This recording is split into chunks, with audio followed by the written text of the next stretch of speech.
Hello everyone, कैसे हो आप सभी लोग। Myself Nikhil Raj Purohit and I welcome you to physics by Nikhil राज।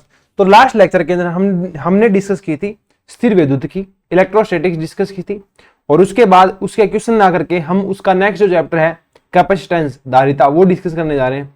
इसके दो लॉजिक है। पहला लॉजिक तो ये है कि आपका जो आरपीएससी फर्स्ट ग्रेड का सिलेबस है, चाहे वो एनयूएस केवीएस का सिलेबस हो, कुछ के अंदर जो इलेक्ट्रोस्टैटिक पार्ट है उसके अंदर जो कैपेसिटेंस वाला चैप्टर होता है, मतलब 12th क्लास के अंदर जो दो चैप्टर है तुम्हारे पास, पहला चैप्टर होता है स्थिर विद्युत की और सेकंड चैप्टर होता है धारिता, मतलब कैपेसिटेंस एंड इलेक्ट्रोस्टैटिक पोटेंशियल। तो इन दोनों के टॉपिक मिक्स दिए होते हैं, मतलब जो आपके सिलेबस के अकॉर्डिंग इलेक्ट्रोस्टैटिक में है वो 11th-12th की बुक में धारिता वाले चैप्टर में मिलेगा।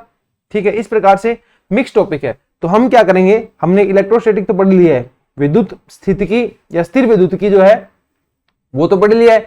इसके बाद कैपेसिटेंस जो है धारिता है वो भी पढ़ लेते हैं, दोनों की थ्योरी कंप्लीट हो जाएगी।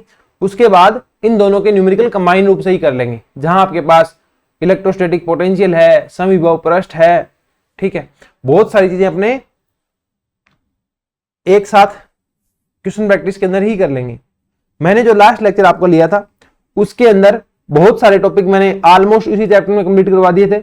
उसके बाद भी मुझे ऐसा लगता है पोटेंशियल के बारे में थोड़ा और बताया जा सकता है, वो मैं इस लेक्चर में बताने की ट्राई करूंगा।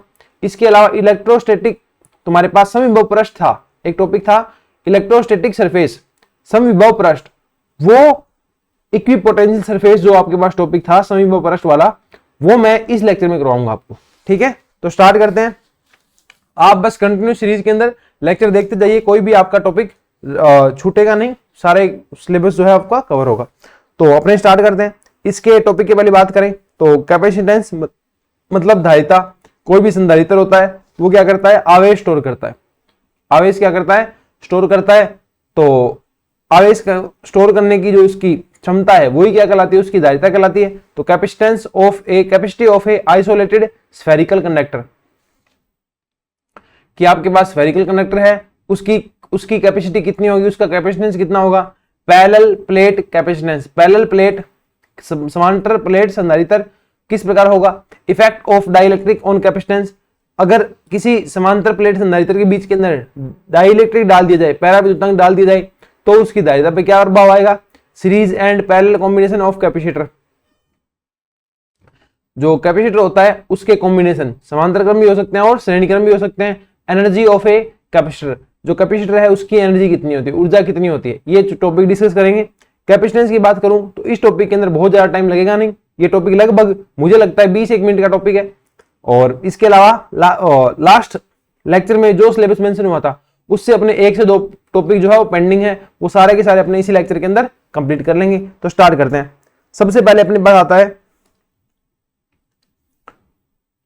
देखो पहले अपने इसी के टॉपिक पूरे करें क्या, इसके नहीं करते। ठीक है, कंटिन्यू चलते हैं। सबसे पहले अपने पास टॉपिक आता है विद्युत विभव। विद्युत विभव इंग्लिश में लिखोगे तो इलेक्ट्रिक पोटेंशियल, इलेक्ट्रिक पोटेंशियल। थोड़ा सा मैं इसको और मेंशन करना चाहता हूं, इसलिए मैं इस टॉपिक को दोबारा ले रहा हूं। ठीक है, क्योंकि 11th-12th क्लास के अंदर मिक्स है टॉपिक, जो पीछे वाला चैप्टर पढ़ा और आपने ये चैप्टर पढ़ा ना, ये पहले चैप्टर में और सेकंड चैप्टर में मिक्स करके दिए हुए हैं, इसलिए थोड़ा सा मुझे लगता है आपको और बताना चाहिए। तो यहां अपने विभव की बात करें तो विभव क्या हो जाएगा, W A infinite upon Q0। ये क्या है कि आपको किसी चार्ज को इन्फिनिटी से A पॉइंट तक लाने में जितना काम करना पड़ा, आपको Q0 चार्ज को इन्फिनिटी से A पॉइंट तक लाने में कितना काम करना पड़ा, एकांक आवेश को, किसी एकांक आवेश को अनंत से एक बिंदु तक लाने में किया गया कार्य क्या कहलाता है, उस पॉइंट के ऊपर विद्युत विभव कहलाता है। तो यहां से आपके पास एक फॉर्मूला निकल के आता है, W = Q × V। यही फॉर्मूला किसका है, एनर्जी का भी है। तो ये काफी हेल्पफुल रहेगा, आप इसको ध्यान रखें। बात करें इसके मात्रक की तो V का मात्रक क्या हो जाएगा, सिंपली वोल्ट। विभव है, विभवांतर है, तो मात्रक क्या रहेगा, वोल्ट रहेगा। इसके बाद आता है बिंदु आवेश के कारण विद्युत विभव। बिंदु आवेश के कारण विद्युत विभव कितना आएगा, ये सिंपली अपने पास आता है KQ/R। ये हम लास्ट लेक्चर में भी डिस्कस कर चुके थे। इसके बाद आता है आवेशों का निकाय हो, क्या हो, आवेशों का निकाय हो कि V Q1 भी है, उसमें Q2 भी है, Q3 भी है, Q4 है। फिर आपको किसी एक पॉइंट के ऊपर क्या देखना है, विद्युत विभव देखना है। तो V टोटल क्या आ जाएगा, V टोटल हमेशा आएगा V1 + V2 प्लस V3। उन अलग अलग आवेशों के कारण उस पॉइंट के ऊपर अपने विद्युत विभव देख लेंगे। वो आपका हो जाएगा K Q1 बटा R1 प्लस K Q2 बटा R2 plus dash dash dash K Qn बटा Rn। इसके बाद नेक्स्ट टॉपिक आता है विद्युत द्विध्रुव के कारण विद्युत विभव। ये हमने लास्ट लेक्चर के अंदर डिस्कस कर लिया, फिर भी आप देख लो। विद्युत द्विध्रुव है, उसके कारण आपको क्या देखना है, विद्युत विभव देखना है। देखना कहां है, पहला निरक्षीय रेखा। निरक्षीय रेखा कौन सी होती है, ये माइनस क्यू पॉइंट है, ये प्लस क्यू पॉइंट है, दोनों के बीच दूरी क्या है 2a है, और ये इनके बीच का जो प्लेन है, इसके किसी भी पॉइंट के ऊपर क्या देखना है, विद्युत विभव देखना है। तो द्विध्रुव निरक्षीय कितना होगा, हमेशा 0 होगा। कितना होगा, निरक्षीय होगा। निरक्षीय ये पॉइंट मान लो P है, तो V निरक्षीय कितना होगा द्विध्रुव के लिए, हमेशा 0 होगा। क्यों, क्योंकि इसके कारण जो आएगा वो माइनस में आएगा, इसके कारण जो आएगा वो प्लस में आएगा, और दोनों दूरी क्या है, सेम है, तो ये कितना हो जाएगा, 0 हो जाएगा। इसी तरीके से V ध्रुव के कारण किस पॉइंट पे, अक्षीय स्थिति पे, ये कितना आएगा, अक्षीय स्थिति कौन सी होती है, ये जो अक्ष है इसी को आगे बढ़ाओ, इसके ऊपर कोई पॉइंट लो आप, मान लो Q पॉइंट है, तो V द्विध्रुव अक्षीय कितना हो जाएगा, ये रहेगा अपने पास Kp अपॉन R स्क्वायर। क्या रहेगा, Kp upon R square. K का आप मान रखना चाहिए तो ये हो जाएगा 4 pi epsilon not P upon R square. यहाँ पे P क्या है, डाइपोल मोमेंट, द्विध्रुव आघूर्ण है। P क्या है यहाँ पे, द्विध्रुव आघूर्ण।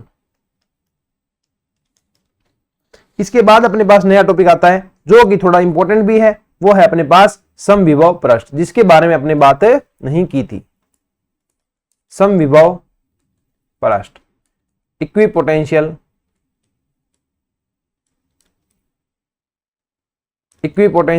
सरफेसेस।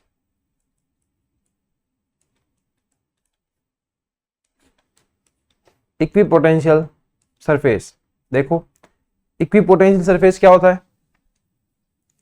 इक्विपोटेंशियल सरफेस होता है, समविभव पृष्ठ क्या होता है, एक ऐसा पृष्ठ जिसके सभी बिंदुओं पे विभव क्या होगा, समान होगा। आपको नाम से पता चल रहा है इक्विपोटेंशियल, पोटेंशियल क्या होगा, इक्वल होगा, किसके ऊपर, सरफेस के ऊपर। तो एक ऐसा सरफेस या एक ऐसा पृष्ठ जिसके प्रत्येक बिंदु पर आपको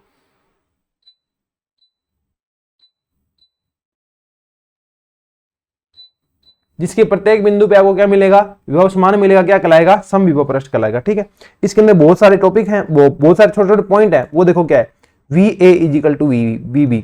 पहला पॉइंट क्या कहता है कि मान लो आपके पास कोई समविभव पृष्ठ है, ठीक है, ये वाला आपके पास समविभव पृष्ठ है, तो इसके अंदर चाहे A पॉइंट हो चाहे B पॉइंट हो, दोनों के ऊपर हमेशा क्या रहेगा, विभव समान रहेगा। ठीक है, और DW is equal to always 0। DW always 0 मतलब कि आपको A पॉइंट से B तक पॉइंट तक जाने के अंदर कोई भी कार्य नहीं करना पड़ेगा, क्योंकि दोनों के अंदर, दोनों में पोटेंशियल क्या है, समान है।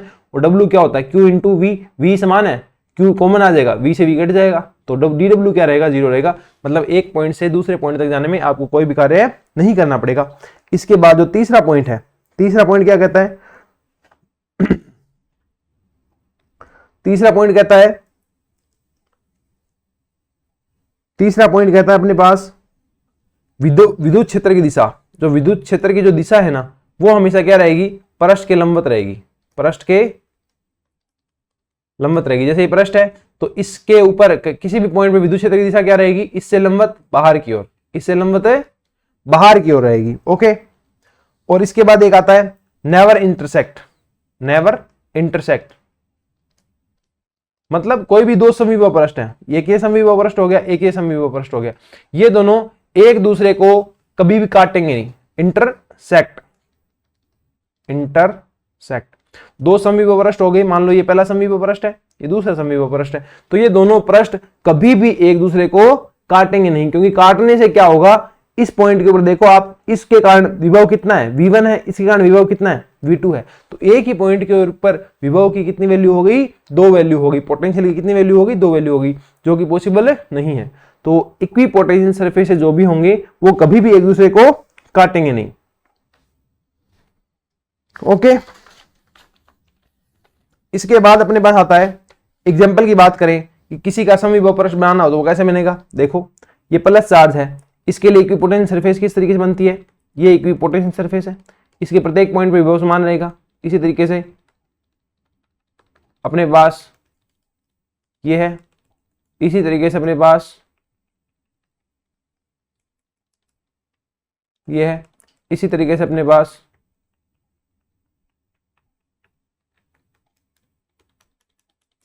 ये है। तो इनके देखो ये जो बिल्कुल पूरा सर्कल बनाया है ना, इसके प्रत्येक पॉइंट के ऊपर विभव क्या है, समान है। तो ये आपके लिए क्या है, इक्विपोटेंशियल सरफेस है किसी धनात्मक चार्ज की। बस बात ये है, ये इससे हमेशा कहां जाएगी, इससे जो विद्युत क्षेत्र मानो या बल मानो वो हमेशा कहां रहेगा, बाहर की तरफ रहेगा।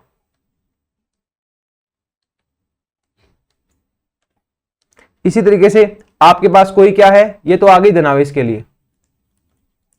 इसी तरीके से आपके पास एक समान विद्युत क्षेत्र मान लो, क्या है, एक समान विद्युत क्षेत्र।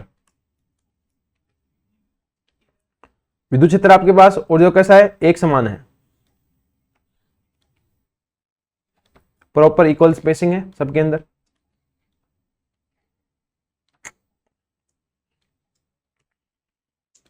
तो यहां पे जो आप इक्विपोटेंशियल सरफेस बनाओगे वो कैसे बनेगी, ऐसी बनेगी। इस सरफेस के प्रत्येक पॉइंट के ऊपर विभव क्या रहेगा, समान रहेगा। क्या रहेगा, समान रहेगा। ये तीनों ही क्या है, समविभव पृष्ठ है। इस पृष्ठ के प्रत्येक बिंदु पे विभव समान है, इसके प्रत्येक बिंदु पे वो विभव क्या समान है, इसके प्रत्येक बिंदु पे विभव क्या है, समान है। ओके, V1 V2 V3 तीन अपने पास, तो इसके प्रत्येक पे समान है, मतलब इसका जो है वो V2 से डिफरेंट है, ये ध्यान रखना। इसके प्रत्येक पॉइंट पे समान है, पर ऐसा नहीं है कि इस वाले का इससे भी समान होगा, ये आप थोड़ा सा ध्यान रखें। और इसके बाद अपने पास स्थिर विद्युत स्थितिज ऊर्जा,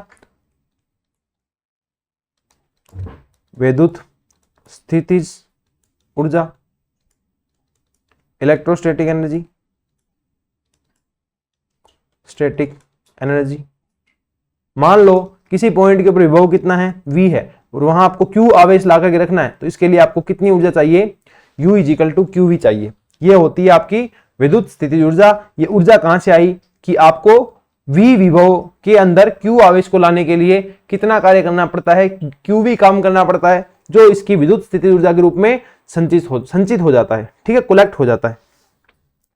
इसके बाद बात आती है, अगर दो आवेश हो तो कि पहला आवेश आप लेके आए फिर आप दूसरा आवेश लेके आए, तो आपको कितनी, उस सिस्टम की विद्युत स्थितिज ऊर्जा कितनी होगी या कार्य कितना करना पड़ेगा। देखो निकाय की बात कर लेते हैं। निकाय के अंदर U टोटल, निकाय के अंदर बहुत सारे आपके पास आवेश हैं, तो क्या होगा, आप पहले आवेश को लेके आए, उस टाइम वहां पे कोई और आवेश नहीं था, तो आपके लिए विद्युत जो विभव था वो कितना था, 0 था। अब आपने क्या किया, अब Q2 को लेके आए, Q2 को लेके आए तो दूसरे आवेश से, पहले आवेश के कारण क्या था, विद्युत विभव था। जब आप Q3 को लेके आए तो V1 के कारण भी था, और Q3 आया था तो दूसरा आवेश विभव अवस्थित था, तो V2 के कारण भी था। इस तरीके से आप कंप्लीट विद्युत विभव की विद्युत स्थितिज ऊर्जा की गणना कर सकते हैं। तो देखो क्या बनेगा, ये बनेगा K Q1 Q2 बटा R1। Q1 Q2 के बीच में दूरी कितनी है, R12 है, ठीक है।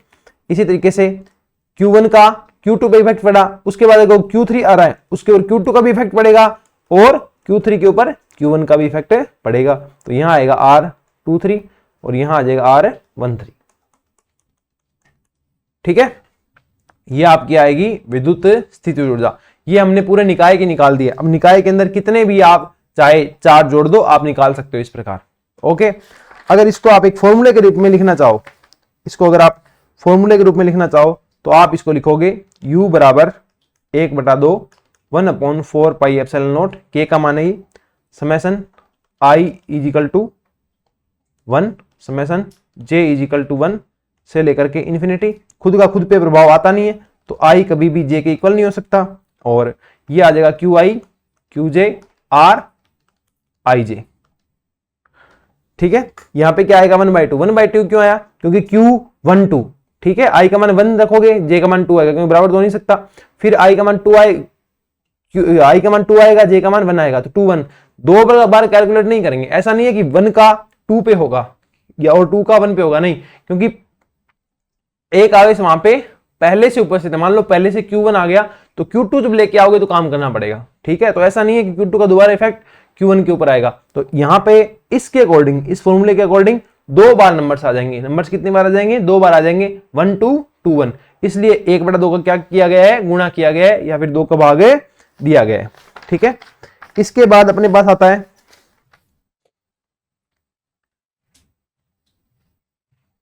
ये चीज, ये टॉपिक हम कर ही चुके हैं कि द्विध्रुव को घुमाने के लिए किया गया कार्य कितना होता है। बाह्य विद्युत क्षेत्र में किसी द्विध्रुव की विद्युत स्थितिज ऊर्जा, ये भी हम कर चुके हैं।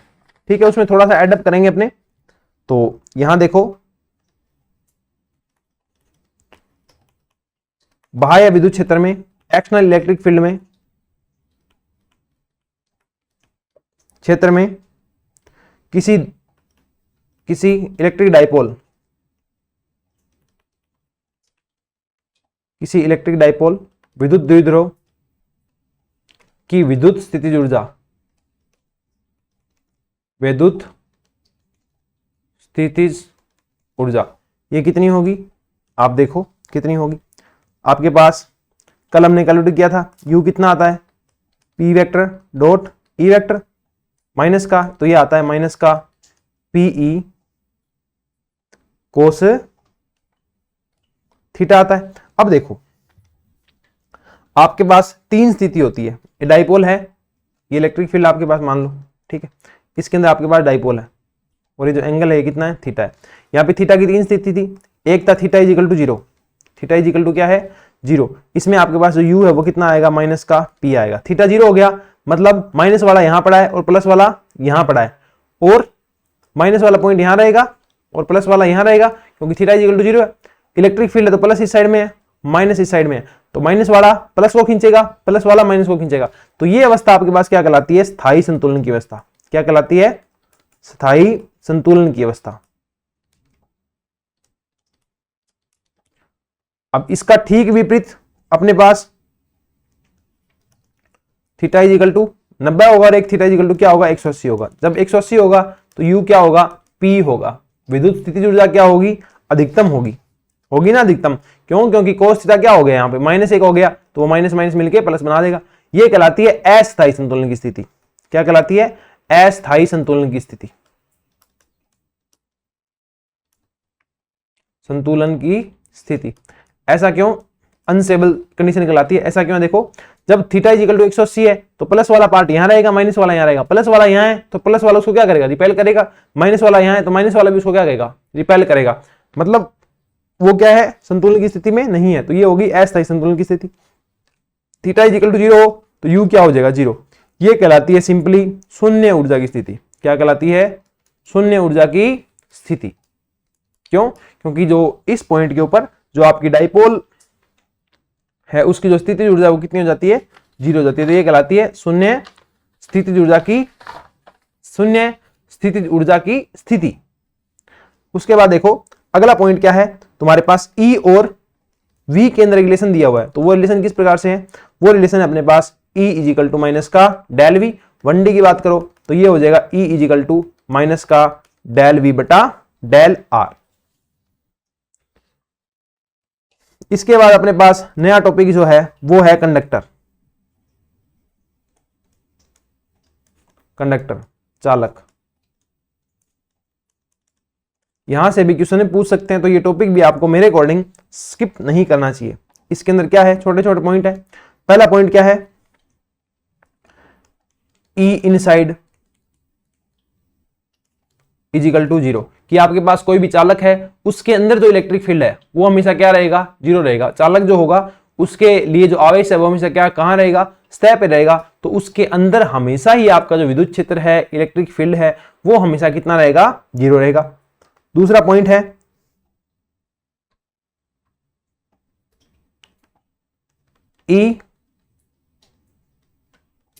ई वेक्टर इज इक्वल टू क्या आ जाएगा? E perpendicular. मतलब जो विद्युत क्षेत्र है, कोई भी चालक सरफेस है उसके लिए विद्युत क्षेत्र कहां रहेगा? उसकी सरफेस के सदैव लंबवत रहेगा। ठीक है ना? जो विद्युत क्षेत्र है वो सरफेस के सदैव क्या रहेगा? लंबवत रहेगा। तीसरा पॉइंट आता है अपने पास, आवेश जो है, Q जो है, चार्ज जो है, वो हमेशा कहां रहेगा? Q आउटसाइड रहेगा। कहां रहेगा? Q आउटसाइड रहेगा। तो जो विद्युत आवेश है वो कहां रहेगा? चालक की सतह पे रहेगा हमेशा। कहां रहेगा? सतह पे रहेगा, चालक के अंदर कभी भी नहीं रहेगा। इसके बाद आता है जो विभव है, विद्युत क्षेत्र क्या रहेगा, लंबवत रहेगा, और अंदर विद्युत क्षेत्र क्या रहेगा, 0 रहेगा। अंदर की ओर जो अंदर है वहां आपके पास विद्युत विभव है वो क्या रहेगा, नियत रहेगा। क्या रहेगा, नियत रहेगा। ये आप यहां से भी कैलकुलेट कर सकते हैं कि डेल वी बटा डेल आर माइनस का बराबर क्या था, ई था। ई अंदर क्या है, 0 है, तो वी क्या आ गया यहां से, कांस्टेंट। तो अंदर आपके पास जो विद्युत विभव वो क्या रहेगा, नियत रहेगा। जब विभव नियत है तो जो पृष्ठ है उसे क्या कहते हैं, समविभव, समविभव पृष्ठ। तो चालक है वो अंदर से कैसा होता है, समविभव पृष्ठ होता है। कैसा होता है, समविभव पृष्ठ होता है। उसके लिए विभव कितना रहेगा, हमेशा नियत रहेगा।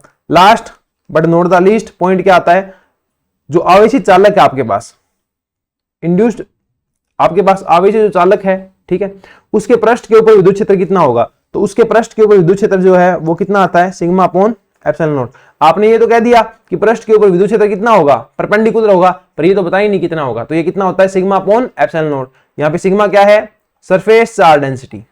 सिग्मा क्या है, सरफेस चार्ज डेंसिटी। पृष्ठीय आवेश घनत्व है, क्या है, पृष्ठीय आवेश घनत्व। और एप्सिलॉन नॉट क्या है, माध्यम निर्वात की विद्युतशीलता। जब माध्यम की बात करेंगे तो यहां क्या आ जाएगा, एप्सिलॉन।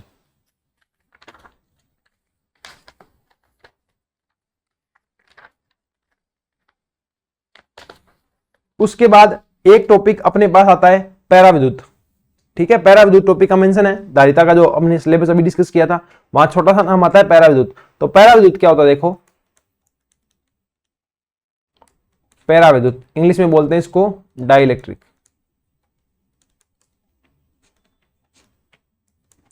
एक बार अपने सिलेबस वापस देख लेते हैं, जो इलेक्ट्रोस्टैटिक्स कल पढ़ी थी वहां सिलेबस क्या था, उसका सिलेबस था कूलम्ब्स लॉ, सुपरपोजिशन प्रिंसिपल, ये पढ़ लिया, ये भी पढ़ लिया, इलेक्ट्रिक फील्ड एंड पोटेंशियल ये भी पढ़ लिया, डाइपोल गाउस थ्योरम ये भी पढ़ ली, इलेक्ट्रिक लाइंस ऑफ फोर्स ये भी पढ़ ली, torque experiment by dipole in uniform electric field ये भी पढ़ लिया, और इसके अलावा potential energy of system of charge ये भी पढ़ लिया, इक्विपोटेंशियल सरफेस ये भी पढ़ लिया। सारे टॉपिक अपने लास्ट चैप्टर के कंप्लीट हैं। पैराविद्युत देखो, ये सिंपली देख लो, पैराविद्युत क्या होता है, पैराविद्युत वो पदार्थ होता है जिस पर इलेक्ट्रिक फील्ड का क्या पड़ता है, प्रभाव पड़ता है। मतलब प्लस चार्ज आ गया, माइनस चार्ज आ गया, चार्जेस सेपरेट हो गए, अंदर द्विध्रुव बन गया, इसे ही क्या कहते हैं, पैराविद्युत कहते हैं। पैराविद्युत पदार्थ जो है वो दो तरीके के होते हैं। क्या होते हैं, दो तरीके के होते हैं। एक होते हैं ध्रुवी, एक होते हैं ध्रुवी, एक होता है अध्रुवी। ध्रुवी पदार्थ कौन से होते हैं, जिनमें क्या बनते हैं, ध्रुव बनते हैं, प्लस और माइनस क्या हो जाते हैं, सेपरेट हो जाते हैं, ध्रुव बनते हैं। जबकि अध्रुव क्या रहेंगे, अध्रुवी क्या रहेंगे, वहां पर ध्रुव नहीं बनेंगे।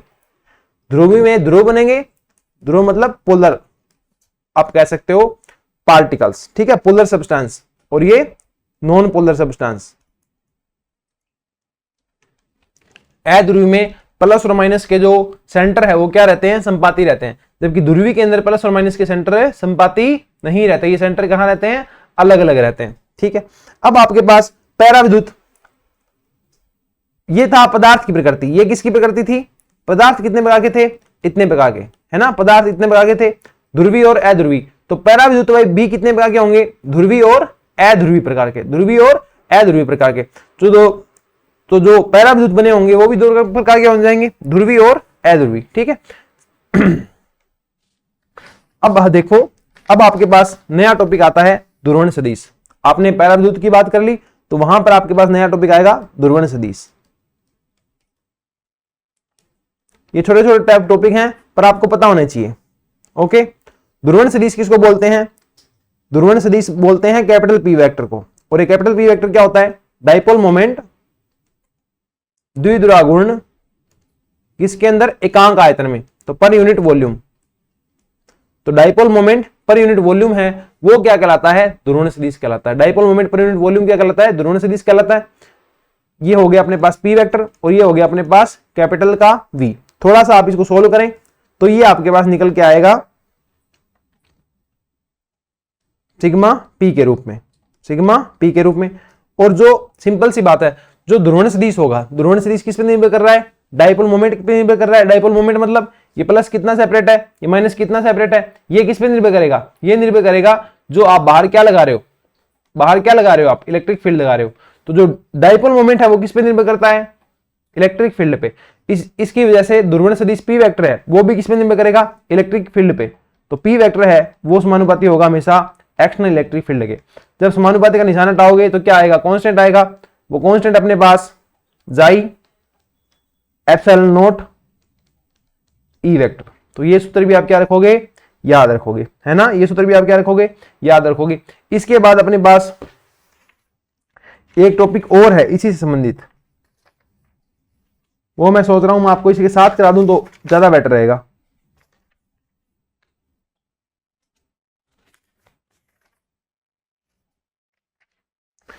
एक फॉर्मूला आप याद रख सकते हो, सीधा सीधा है नहीं, मुझे आपके सिलेबस में नहीं है पर उससे क्वेश्चन आता है, ठीक है, वो आपके बीएससी के सिलेबस में है, उसको अपने थोड़ा सा यहां डिस्कस कर लेते हैं, बाकी वहां डिस्कस करेंगे, ठीक है।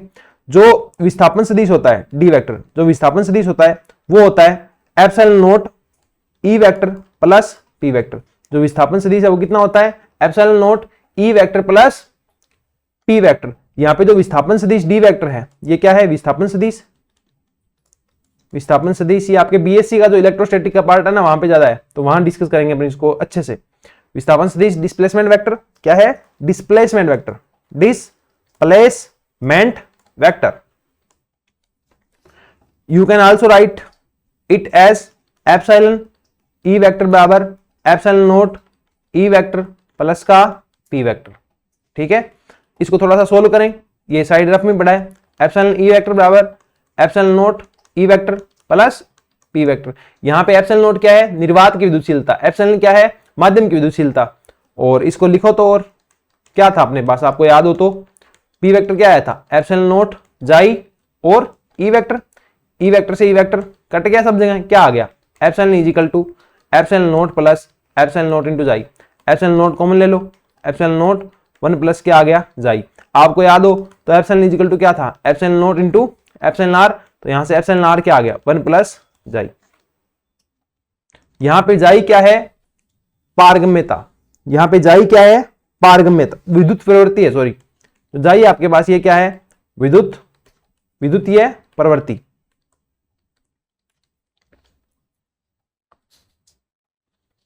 इलेक्ट्रिक ससेप्टिबिलिटी, ये क्या है, इलेक्ट्रिक ससेप्टिबिलिटी, इलेक्ट्रिक ससेप्टिबिलिटी क्या है, इलेक्ट्रिक ससेप्टिबिलिटी। तो ये फॉर्मूला भी आपको याद होना चाहिए, एप्सिलॉन आर क्या हो गया, 1 प्लस जाई होता है, ठीक है। अब अपने लगभग सारा डिस्कस कर लिया है, जो कुछ भी अपना पेंडिंग था थोड़ा बहुत, अब अपने पास कैपेसिटर बचा है वो डिस्कस करना है, ठीक है। तो कैपेसिटर डिस्कस करते हैं। देखो नया टॉपिक डालो, capacity of a conductor, capacity of a conductor, एक चालक की धारिता। एक चालक कितना आवेश ग्रहण कर सकता है उसे क्या कहते हैं, चालक की धारिता कहते हैं।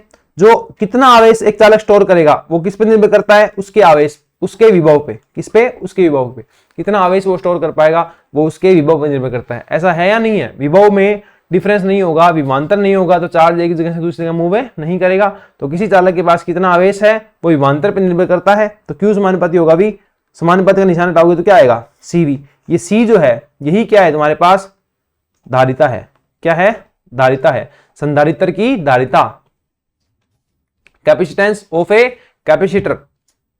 अब बात की जाए तो यहां पे C क्या आ जाएगा, Q बटा V आ जाएगा। या मैं एक रूप में कह दूं, आप Q और V के बीच में जो ग्राफ बनाओ तो जो स्लोप आएगी, जो X अक्ष के साथ कोण बनेगा थीटा, तो वहां जो tan थीटा होगा वही आपके पास क्या होगा, कैपेसिटेंस C होगा। इसी तरीके से आपके पास दो पदार्थ हो, इसमें बना दें क्या, ये थीटा है और दूसरा पदार्थ है, ये पदार्थ पहला है जिसके लिए थीटा है, दूसरा पदार्थ है उसके लिए जो थीटा है वो कितना है, थीटा डैश है। तो वहां पे क्या आएगा, tan थीटा डैश बराबर C डैश, ठीक है। तो बड़ा कौन हुआ, जिसकी धारिता बड़ी है, जिसकी धारिता किसकी बड़ी होगी, जिसके लिए स्लोप बड़ी है, तो C dash is greater than C। ये आप देख सकते हैं।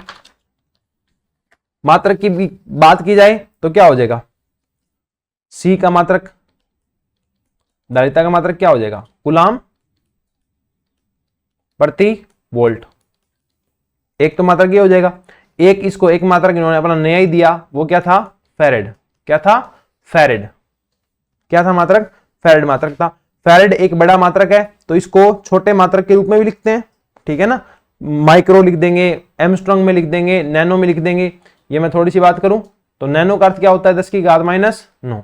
एमस्ट्रॉन्ग का मतलब क्या होता है, 10 की घात -10। फर्मी का मतलब क्या होता है, 10 की घात -15। पीको का अर्थ क्या होता है, 10 की घात -12। मेगा का अर्थ क्या होता है, 10 की घात +6। माइक्रो का अर्थ क्या होता है, 10 की घात -6। मिली का अर्थ क्या होता है, 10 की घात -3। किलो का अर्थ क्या होता है, 10 की घात +3। ठीक है, तो ये आप लगा के यूज कर सकते हैं। माइक्रो फेरेड हो गया, मिली फेरेड हो गया और पिको फेरेड हो गया। ठीक है, फर्मी फेरेड तो नहीं आएगा। बस इतनी चीज है, आप यूज कर सकते हैं जहां अपने को नीड लगेगी। अब देखो धारिता को प्रभावित करने वाले कारक की धारिता जो है वो प्रभावित किससे किससे होती है, तो नया टॉपिक आ जाएगा, धारिता को प्रभावित करने वाले कारक किस किस पर निर्भर होगी, जो आपका कैपेसिटेंस है वो किस किस से इफेक्ट होगा, आपके पास किससे इफेक्ट होगा। पहला आता है किससे, एरिया से, कि आपका जो संधारित्र है उसका एरिया कितना है, क्या है उसका एरिया कितना है, उससे संधारित्र की धारिता प्रभावित होती है। दूसरा माध्यम से, उसके बीच में माध्यम क्या है, मीडियम क्या है, जो आप कैपेसिटर बना रहे हो तो उसकी प्लेटों के बीच में मीडियम क्या है, उससे भी प्रभावित होती है। तीसरा आता है अदर कोई मटेरियल प्रेजेंट है क्या, तुम्हारे पास जो कैपेसिटर है उसके आसपास अदर कोई मटेरियल प्रेजेंट है क्या, उसका भी प्रभाव कैपेसिटेंस पर पड़ता है, धारिता पे पड़ता है। ठीक है, अब अपने पास आता है समांतर प्लेट संधारित्र, पैरेलल प्लेट कैपेसिटर, समांतर प्लेट संधारित्र, पैरेलल प्लेट कैपेसिटर।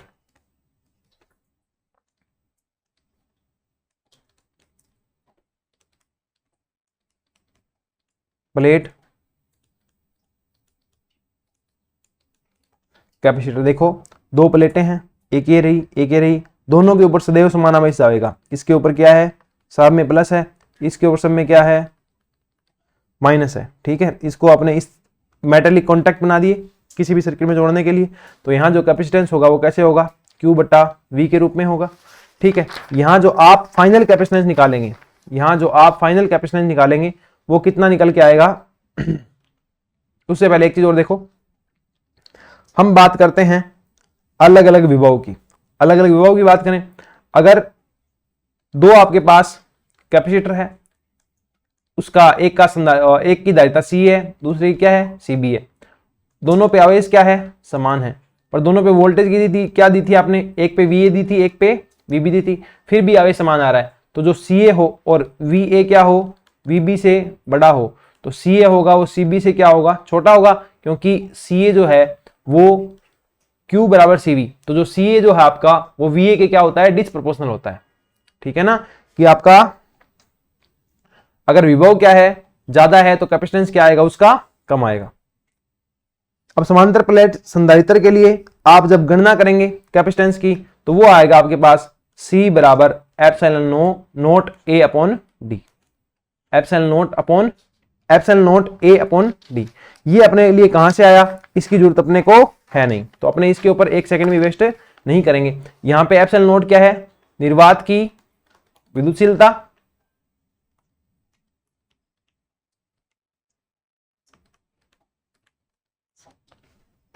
यहां पे जाई क्या था, जाई था अपने पास विद्युतीय प्रवृत्ति। ठीक है, निर्वात की विद्युतशीलता, ए क्या है, प्लेट का क्षेत्रफल, जो कैपेसिटर आप बना रहे हो ना, तो उस प्लेट का क्षेत्रफल,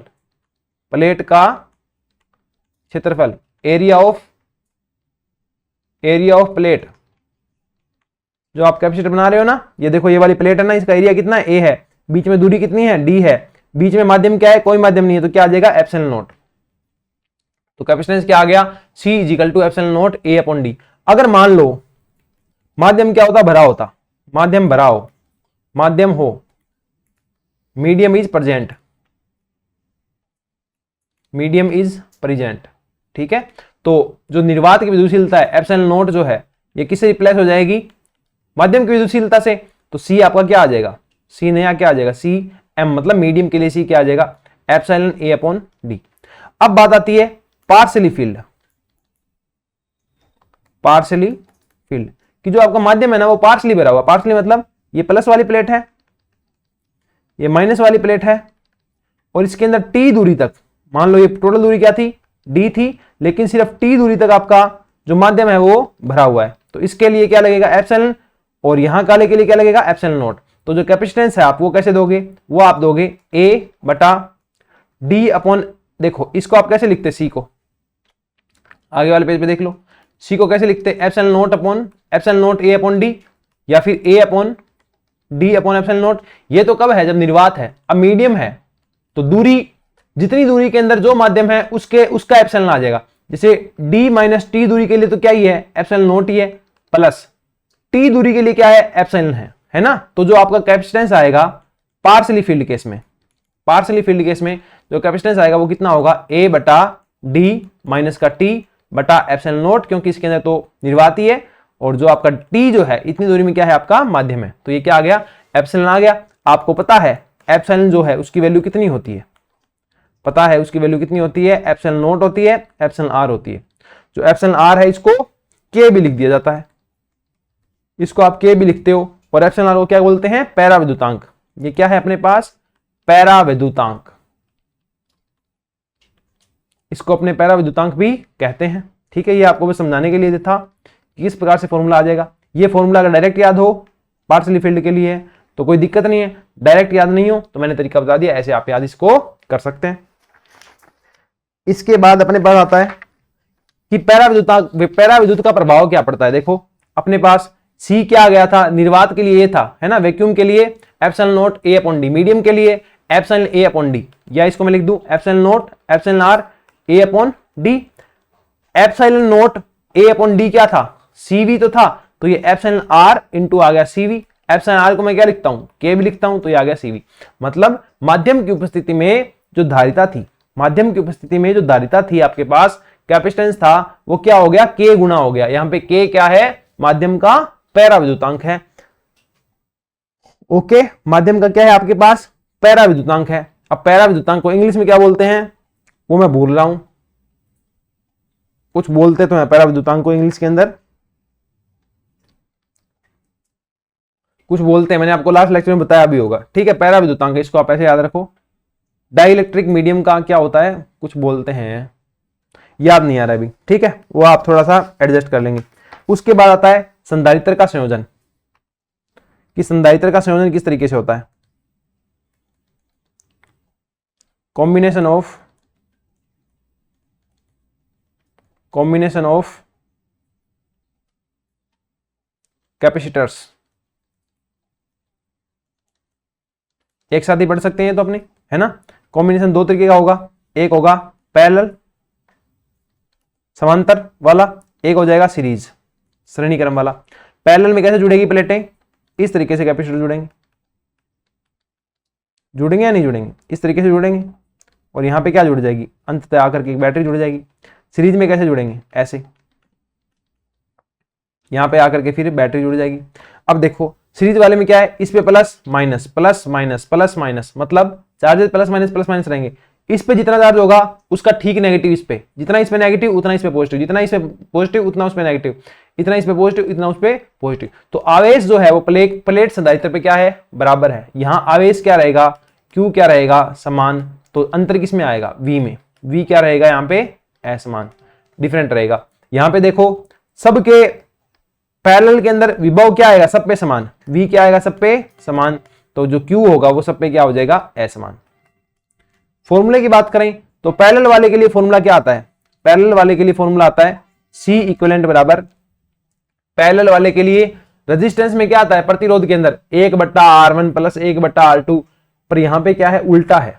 जो प्रतिरोध के लिए श्रेणी क्रम में आता था R1 plus R2 plus R3, वो यहां किस में आएगा, कैपेसिटेंस में आएगा, C1 plus C2 plus C3।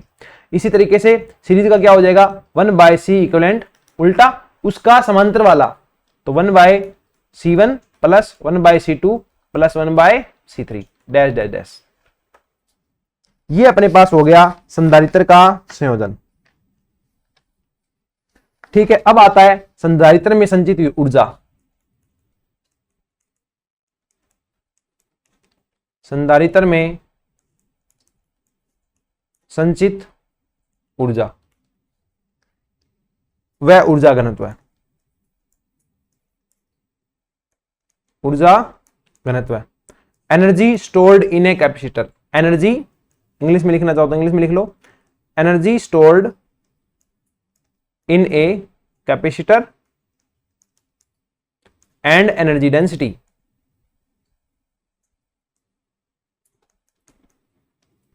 And energy density. तो आप देखो जो एनर्जी आती है कैपेसिटर के अंदर वो कितनी आती है, वो आती है 1/2 CV स्क्वायर और Q स्क्वायर बाय 2C और 1/2 Q इंटू का V। 1/2 CV स्क्वायर और Q स्क्वायर बाय 2C और 1/2 QV। यहां पे V क्या है, विभव है, Q क्या है, प्लेट पे जो आवेश आता है वो है, C क्या है, कैपेसिटेंस है। तो ये आपके पास आ गया U। अब आपको क्या चाहिए, ऊर्जा घनत्व चाहिए। क्या चाहिए, ऊर्जा घनत्व चाहिए। तो ऊर्जा जो घनत्व है इसको लिखते हैं अपने स्मॉल u से। ऊर्जा जो घनत्व है, ऊर्जा बटा आयतन, ये क्या हो जाएगा, ऊर्जा घनत्व, एनर्जी डेंसिटी। ये आएगा हमेशा अपने पास कितना, 1/2 एप्सिलॉन नॉट ई स्क्वायर। कितना आएगा, एप्सिलॉन नॉट ई स्क्वायर। ठीक है ना। जो ऊर्जा के अंदर आप जब v का भाग देंगे, वॉल्यूम का भाग देंगे, ये v क्या है, यहाँ पे वॉल्यूम है, आयतन है, इसका भाग देंगे तो आपके पास जो एनर्जी डेंसिटी आएगी वो कितनी आएगी, 1/2 एप्सिलॉन नॉट ई स्क्वायर। ठीक है, इस तरीके से हमने जो कैपेसिटेंस था, देखो इसके भी टॉपिक देखो आप सारे, क्या सारे के सारे डिस्कस हो गए या कुछ बाकी है। देखो capacitance of A isolated spherical conductor. Spherical conductor की बात और कर लेते हैं थोड़ी सी। पैरेलल प्लेट कैपेसिटर हो गया, इफेक्ट ऑफ डाइलेक्ट्रिक हो गया, सीरीज पैरेलल कॉम्बिनेशन हो गया, एनर्जी ऑफ ए कैपेसिटर ये भी होगी। स्फेरिकल कैपेसिटर की बात और कर लो। स्फेरिकल वाले का देखते हैं। स्फेरिकल वाले का देखो, यहीं डिस्कस कर लेंगे, स्फेरिकल वाले का यहीं डिस्कस कर लो। तो आप हेडिंग डालो capacity of A isolated spherical conductor. Capacity of A isolated spherical conductor कि आपके पास कोई विलगित गोलीय चालक है, उसकी धारिता कितनी होगी। ठीक है, तो आपको पता ही है, ये थोड़ा सा आइडिया से बताऊंगा मैं आपको। इसका फॉर्मूला क्या निकल के आएगा, C इक्वल टू आएगा 4πε0r। ये फॉर्मूला आपको याद रखना है। कैपेसिटेंस कितना निकल के आएगा, C इक्वल टू 4πε0r। यहाँ पे R है वो क्या है, यहाँ पे R है वो क्या है, उस गोले की त्रिज्या है। कैसे आया देखो, C बराबर क्या था, ε0a/d था ना। ठीक है, ε0 ए क्षेत्रफल क्या होता है गोले का, 4πr² बटा क्या है d, दूरी आप त्रिज्या से ही रिप्लेस कर दो तो वो क्या हो जाएगी r। तो r से r गया, ये क्या बना, ε0 4πr। ये तरीका मेरा चाहे सही नहीं हो, पर आपको याद रखने के लिए बताया जा रहा है कि जो कैपेसिटेंस है वो कितना आएगा, ε0 4πr आएगा, 4πr आएगा। एक तरीका और भी बता सकता हूं आपको याद रखने का। देखो q इज इक्वल टू होता है CV, तो C क्या आ जाएगा, q बटा V। गोले का जो विभव होता है वो कितना होता है, KQ अपॉन R। Q से R गया, Q से Q गया, 1/K, K का मान 4πε0r। तो ये तरीका जो है वो एग्जैक्ट है, ये तो सिर्फ याद रखने के लिए है। ये जो एग्जैक्ट तरीका है, C बराबर Q बटा V। Q का Q जो विभव होता है गोले का वो कितना होता है, KQ अपॉन R। Q से Q गया, K का मान रख दिया, आपके पास कैपेसिटेंस कितना आ गया, 4πε0r। अब जो आपका सिलेबस है वो ऑफिशियली कंप्लीट है। सिलेबस के अकॉर्डिंग आपका सिलेबस क्या हो चुका है, कंप्लीट हो चुका है। ठीक है, इसके अलावा अपने बहुत सारे क्वेश्चन करेंगे, वहां आपके जितने भी डाउट कुछ और बाकी हैं वो सारे क्या हो जाएंगे, क्लियर हो जाएंगे। ठीक है, बहुत सारे केस बनते हैं इसके अंदर।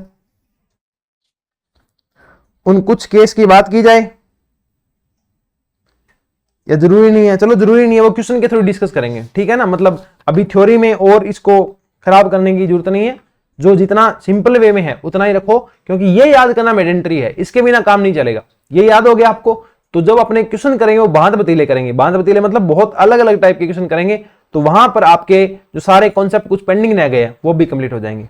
ठीक है, तो ये लेक्चर अपना यहीं समाप्त होता है। इसी के साथ अपना इलेक्ट्रोस्टैटिक जो स्थिर विद्युत की थी तथा धारिता जो चैप्टर है, कैपेसिटेंस जो चैप्टर है, दोनों के दोनों कंप्लीट हो गए हैं। इसके बाद इनके क्वेश्चन बचते हैं। अगले लेक्चर के अंदर बहुत शानदार लेक्चर अपने इसके क्वेश्चन पे लेके आएंगे, ठीक है। और मैं ट्राई करूंगा कि दोनों का कंबाइन ही एक लेक्चर ले आऊं, लगभग 2 घंटे का वो लेक्चर हो जाएगा, या हो सकता है 1-1 घंटे के लेक्चर आए तो 2 लेक्चर आएंगे, एक लेक्चर आएगा तो 2 घंटे का आएगा। उसके अंदर कम से कम मिला के 25-25 क्वेश्चन दोनों के होंगे, हो सकता है 30-30 क्वेश्चन भी हो, ठीक है। तो क्वेश्चन के अंदर आपके जो भी कॉन्सेप्ट बाकी रह गए हैं, जो अलग अलग तरीके के क्वेश्चन आ सकते हैं, वो सारे क्वेश्चन अपने वहां डिस्कस कर लेंगे। तो मिलते हैं नेक्स्ट लेक्चर के अंदर, क्योंकि ज्यादा पता किससे चलता है, एमसीक्यू से ही चलता है, एबीसीडी से ही ज्यादा पता चलता है नॉलेज का। मिलते हैं नेक्स्ट लेक्चर के अंदर, तब तक के लिए thank you, bye bye, take care.